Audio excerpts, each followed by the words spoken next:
21ஆம் தேதி என்னென்ன பங்கு சந்தையில் தகவல் சொல்லியிருக்காங்கிறத பார்த்தலாம். வழக்கமான டிஸ்க்ளைமர், நம்ம சேனல் முழுக்க இன்ஃபர்மேஷன் ஷேரிங். தமிழில் சொன்னால் ஒரு தகவல் பரிமாற்றம். அது முழுக்க இன்றைய தகவல். சில தகவல்கள் இருக்கலாம், குறிப்பாக market price.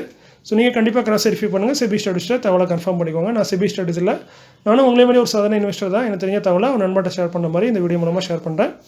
We are providing only information, no any recommendation. This is all today's information. So இன்றைக்கி நம்ம வீடியோவில் பார்க்குறது பார்த்தீங்கன்னா dividend upcoming board meeting, order received by listed companies. கடைசியாக பார்த்தீங்கன்னா பிசிஜி, அதாவது பிரைட்காம் குரூப், அவங்க பற்றி ஒரு சின்ன அப்டேட் தான், பெரிய அப்டேட்லாம் இல்லைங்க, ரொம்ப சின்ன அப்டேட்டு.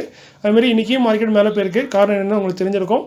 நேற்றைய மாதிரி தான் வழக்கத்துக்கு மாற எஃப்ஐஎஸ் பை பண்ணியிருக்காங்க. 7470 கோடிக்கு ஓவராலாக பை பண்ணியிருக்காங்க.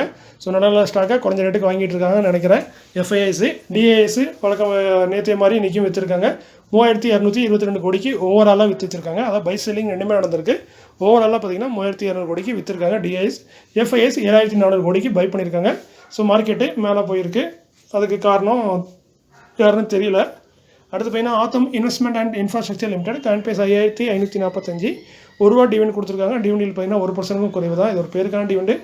இதுக்கான ரெக்கார்ட் பார்த்தீங்கன்னா 27 மார்ச். செக்டர் வந்து என்பிஎஃப்சி, நான் பேங்கிங் ஃபைனான்ஷியல் கம்பெனி.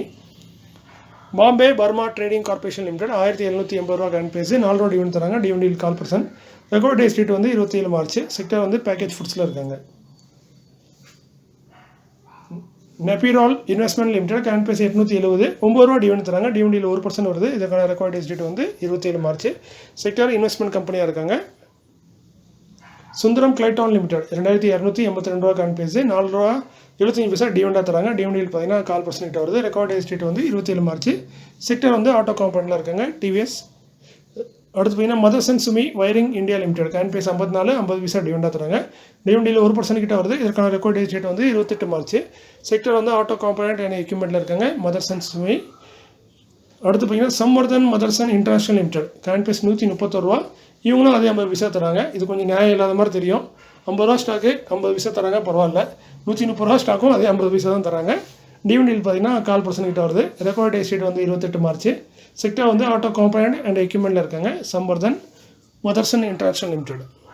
அடுத்து அப்கமிங் போர்டு மீட்டிங் மே கன்சிடர். ஒரே ஒரு ஸ்டாக் தான், ஐசிஐசிஐ பேங்க் லிமிடெட் 1341 ரூபா கரண்ட் பேஸ்.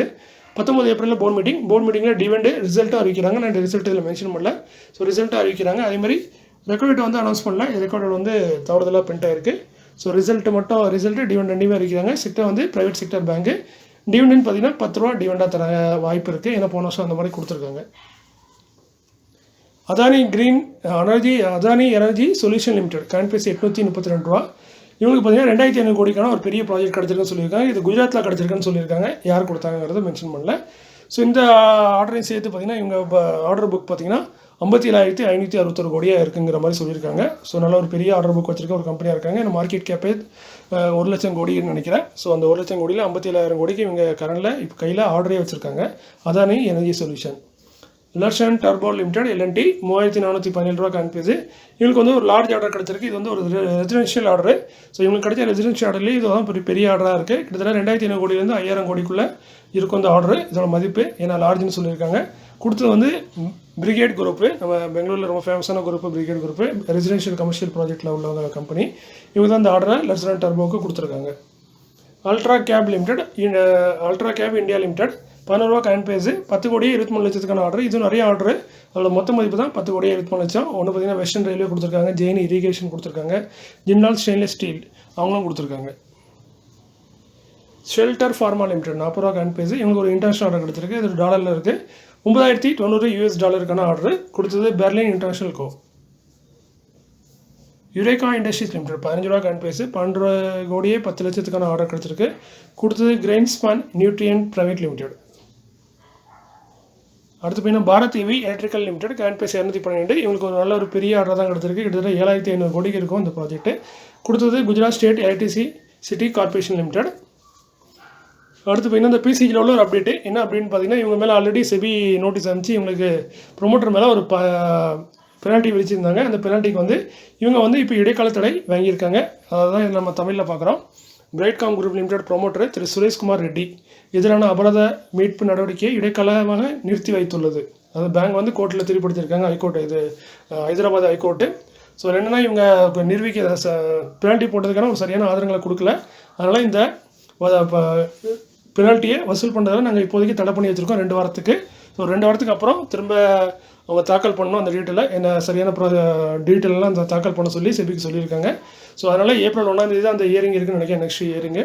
ஸோ அன்றைக்கி தெரிய வாய்ப்பு இருக்குது. ஸோ அதான் எல்லாம் சொல்லியிருக்காங்க. அதுமாதிரி இந்த டாக்டர் சுரேஷ்குமார் ரெட்டி ப்ரொமோட்டர் மேலே பெனால்ட்டி போட்டிருந்தாங்க. அந்த பெனால்ட்டியோட அமௌண்ட் எவ்வளோன்னு பார்த்தீங்கன்னா பழைய இது ஒரு 15 கோடி ரூபா பெனால்ட்டி போட்டிருந்தாங்க. அதுக்கு தான் இப்போ இவங்க ஸ்டே ஆர்டர் வாங்கியிருக்காங்க. 2 அதை இப்போதைக்கு நீங்கள் பெனால்ட்டியை வந்து வசூல் பண்ணாதீங்க, வெயிட் பண்ணுங்கள், 2 வாரத்துக்கு அப்புறம் சரியான டீட்டெயிலாக கொடுங்க அப்படிங்கிற மாதிரி சொல்லியிருக்காங்க பேங்க்கு. இது நம்ம கோர்ட்டு. ஸோ பொறுத்திருந்து பார்க்கலாம். இது ஒரு நல்ல செய்தி மாதிரி தான் இப்போதைக்கு தெரியுது. ஏன்னா ஸ்டே வாங்கியிருக்காங்க, பட் அவங்க ப்ரொடியூஸ் பண்ணாங்கன்னா திரும்ப கோர்ட்டில் வந்து ஆமாம் நீங்கள் கெட்டணும்னு சொன்னாங்கன்னா கெட்டி தான் ஆகணும். ஸோ பொறுத்திருந்து பார்க்கலாம் என்ன மாதிரி நடக்குங்கிறத. ஸோ இதுதான் இன்றைக்கி இந்த காணொலி, இதோட முடிஞ்சது. மீண்டும் ஒரு நல்ல காணொலியில் உங்களை சந்திக்கிறேன். இப்படிக்கு உங்களில் ஒருவன். நன்றி, வணக்கம்.